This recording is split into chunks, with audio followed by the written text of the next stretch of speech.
Okay, let's ask a couple of family questions. Let's start with the first one, and I'm going to start with Jim and let it move out from there, because I know that he has some real strong thoughts on this.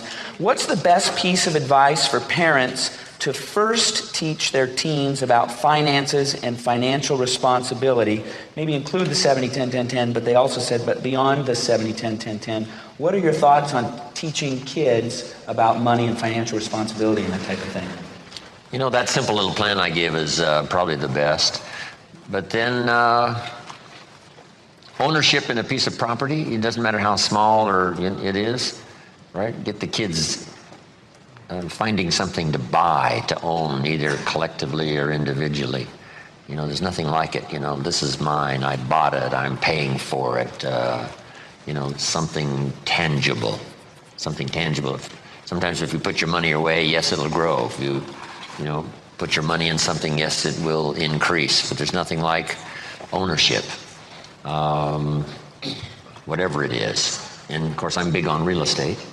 I saved myself a monstrous deficit from the tech wreck by just in time investing in real estate. I'm telling you, it is part of the wave of the future is owning a piece of ground. But anything you can think of, that kids can collectively get together and, buy and own, and especially if it has, a chance to increase in value and then sell it. Nothing like it. Profits are better than wages. Dennis. If you have little kids, if you have little children, 3 jars, one of them has no lid on it. The second one has a lid that comes off easily, and the third one has a lid that doesn't come off. The first jar is for 1/3 of your allowance to go into to spend it on anything you want, when you want it, right away, immediate gratification. 1/3 of your allowance is to be looked at in delayed gratification for something later this year that you really want, but you can't spend it right now because you have to take the lid off. It's on a little tight. And the third jar, you can't take the lid off because it's called your future. So you put 1/3 of your allowance to spend immediately, 1/3 to spend later this year on something that you're delayed but can't have right now, maybe for somebody else, like a Christmas present. And the third one is your future, which you must pay, which you cannot make any withdrawals from, only deposits, 2, and then you'll be wealthy by the time you're 40. Good. Any other thoughts on teaching children or teenagers money? What maybe you did with your own kids and that type of thing? One of the things, I have my 17-year-old son here, Christopher, and one of the things I've been teaching him since he was 2 or 3 years old is that he's not getting none of my money. So, so I think that was one. Really, I taught him that real quickly. So just so he'll realize that to start being a little bit more aware of what money is and how to use it properly and so forth, and how to create it and how to do good things with it and so forth. And so whenever he wanted something, unless it was a birthday or some type of thing, we got gifts. But whenever he just wanted something out of the blue, just, I want this, he understood that he had to earn it. So he would start coming up, Dad, do you have any projects for me to do? Is there anything, there's something that I desire here. I just wanted to see if there's any projects or anything. Or, once he got to the age of starting to understand investments, he started asking me, is there any investment opportunities? What would you say to invest in? We started talking about investments, so now he's invested. He probably has more money than most adults right now. He's 17 years old. I think I'm going to ask him for a loan later on. I'll ask you for a loan, Christopher.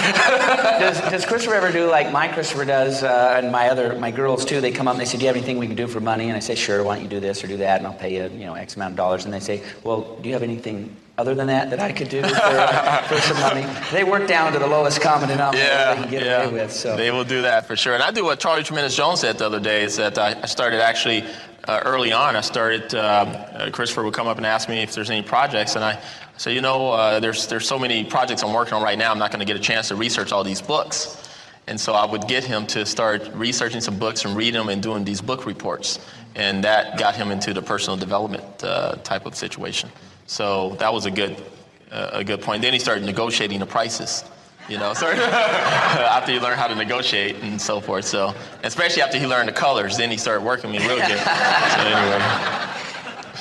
Charlie, you got something that you've taught your kids? Well, number one, the different ages, but almost all my children started working at earning something at 6. And the one story that I felt was the greatest lesson of my life, being self-motivated, was Jeffrey selling greeting cards.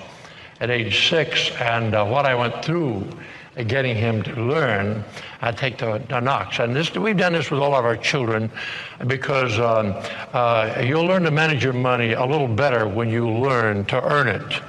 And I know many of us, you've heard say, well, I hope my children don't have to go through what I went through. And somebody alluded to this earlier, and I wish I could make my children go through a little more of what I went through. But we can't do that. Times change. But I think one of the keys is finding some ways to, within their means, to earn money, and then teach them what to do with it after they've earned it. Yeah, good old-fashioned lemonade stand with our 4 kids, and we make them buy the cups, and we'll loan them the money, but then they got to give it back to us and then buy the next round of cups and that kind of thing, and just make them earn the money and keep the other money. And we went on vacation, and my son started watching World Series of Poker. They got poker on television now, and then he said, hey, how about if we set up a blackjack stand on the side of the road? I'm thinking, yeah, 25 cents a hand, just stop on the way home.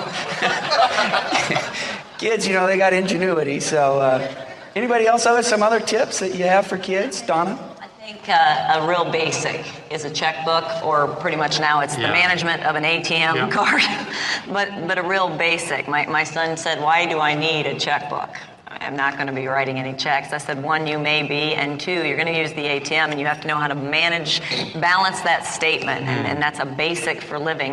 And I think one other thing is teach your kids budgeting, and base the budgeting on needs, not wants. Because it's always pretty amazing to a person, even an adult, that when you make the budget based on what you need, it doesn't have all that much on it. And then a second column has some wants in it, and the third column has the way we all just absolutely love to live, with the luxuries and the gifts. But teach the child a budget based on needs. That's a real budget. What do I have to live? Dennis? I have a 5-second Confucius Chinese proverb. Confucius say, parent who buy kid car, have car condemned. Parent who let kid buy car, polish same. In other words, they'll only take care of something if they're invested in it. Yeah, good. Hey, Jim, do you want to clarify of course, kids should pay taxes? Some people, they don't like taxes. You want to clarify some of that? That's good. Well, no, that was my illustration that I gave earlier. When a 10-year-old in California buys something that costs $1 in 7-Eleven, the proprietor asks him for 8 more pennies. And the question is, if you're that young, should you pay taxes? And the answer is, of course. Meaning everybody should pay. It's just really that simple, whatever it is. They call it hidden taxes and all kinds of taxes.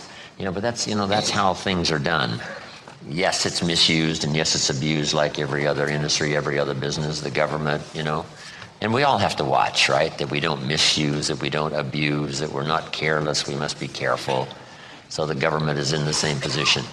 But this is how, our society functions. We put up our money. Somebody, hopefully to the best of their ability, provides, streets and services and all the things we need that we cannot provide for ourselves. That is it. And yes, taxes are probably too high. Someone said to me, well, Mr. Rohn, when you die and you leave a couple of $1 million to your children, the government's going to take 50%. And so they're only going to get $1 million. What do you think about that? And I thought for a moment and said, well, here's then what I have to do. If I want them to get $2 million, I have to leave $4 million. So I'd rather go to work on that project than to try to get government taxes reduced.